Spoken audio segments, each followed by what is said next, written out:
See guys, there's something quite fascinating about a game like Ryse, Son of Rome, although there's a big chance most of you didn't even get to see it. The game arrived at sort of a visual powerhouse, a technical flex for a brand new console generation, but underneath all that cinematic polish was this game that never really actually reached the heights it was aiming for. Years later, people still talk about it, not as a failure because it kind of did feel that way, but as something unfinished, something that had potential, something that, if given another shot, could actually become really good. And now that conversation is starting to feel real once again, because Ryse 2, so to speak, whether officially confirmed or still living in that gray space between rumor and reality, in the past couple of weeks has been back in the spotlight, in fact in the past couple of years. And this time it's not just nostalgia talking, there's actual signals, studio movements, industry whispers, strategy gaps in the AAA space that Ryse 2 could feel almost legitimately perfect. Crytek, the studio behind the original, has been steadily rebuilding itself over the past few years.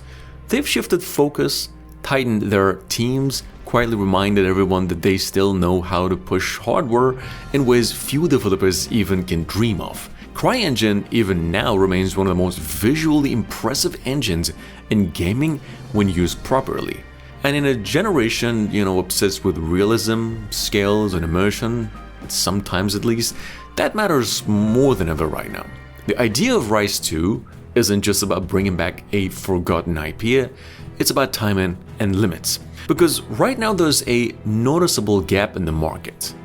Big, cinematic, grounded historical action games are as common as they used to be. We've got fantasy, we've got sci-fi, we've got open world everything, but that specific blend of brutal melee combat, some realistic setting, and story-driven progression, well, that space feels a bit, maybe even oddly empty, which is exactly where Ryse 2 could step in. The original game in fact leaned heavily into Roman mythology mixed with historical fiction, telling a revenge story wrapped in betrayal, war, political stuff. It was straightforward, sometimes too straightforward maybe, but it had a tone that stuck with people. Gritty, cinematic, and unapologetically serious. If a sequel happens, it has the chance to expand that foundation into something far more ambitious.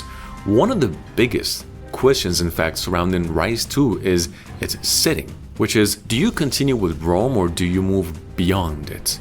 There is a strong argument for both. Staying within the Roman Empire allows for some deeper storytelling, exploring different regions, conflicts, internal struggles. You could dive into the decline of Rome, civil wars, or even shift perspectives entirely, playing as someone on the opposing side of the empire's expansion.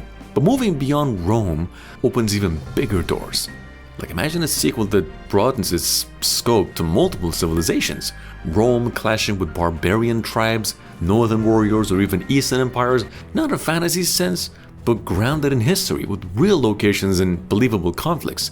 With that kind of scale would instantly elevate the series from a focused revenge story to something much more epic. The gameplay is where Ryse 2 absolutely has to evolve. The original game was often criticized for its combat. It looked incredible, but once you understood the rhythm, it became repetitive. Timed controls, flashy executions, and a system that prioritized visuals over depth. It worked for a few hours, but over time players wanted more control, more variety, more challenge, just something not that repetitive. Now, obviously a sequel doesn't have that luxury anymore. Modern action games have raised the bar significantly. Players expect combat systems that are both cinematic and mechanically satisfying. Think of the weight and precision in games like God of War or the reactive skill-based systems in titles like Ghost of Tsushima. Ryse 2 would need to find its place somewhere in that space, keeping its signature brutality and presentation, but adding layers of depth that make every fight feel earned. That could mean more weapon variety, more fluid movement, and a system that allows players to approach combat in different ways, not just reacting but initiating, not just surviving but mastering. There's also the question of scale, of course. So the first Ryse game was relatively linear, moving from one set piece to another. It worked for pacing, but it limited player freedom. a sequel could open that up without going full open world. Larger environments per se, multiple paths, optional encounters, enough to create a sense of exploration without losing the tight narrative focus of its originality. Because at its core, of course, Ryse has always been about storytelling, and this is where things get interesting. The tone of a potential Ryse 2 would need to reflect how much the industry has changed. Audiences today expect more nuanced characters, more layered narratives, stories that go beyond simple revenge arcs. That doesn't mean abandoning the identity of the original, but it does mean giving players more reasons to care about the world and the people in it. A sequel could explore themes like loyalty, empire, identity, and the cost of power. Not just through cutscenes, but through gameplay itself.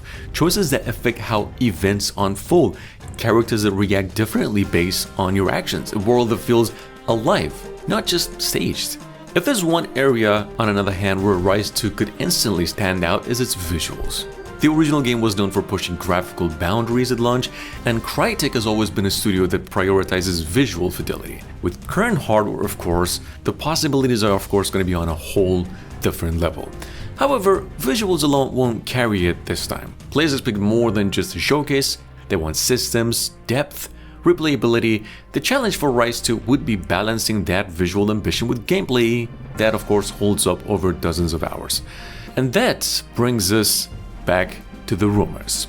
There's been talk of Crytek exploring new AAA projects. There's been speculations about reviving older IPs, and while nothing has been officially confirmed, the pieces are there.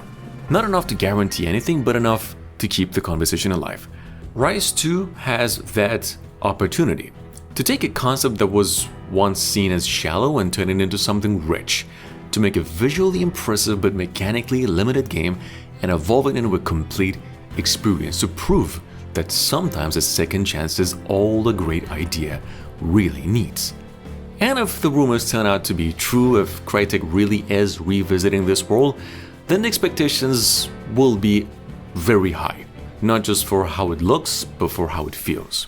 Because this time it can't just be a showcase of a game per se, it has to be at least a little bit of a statement.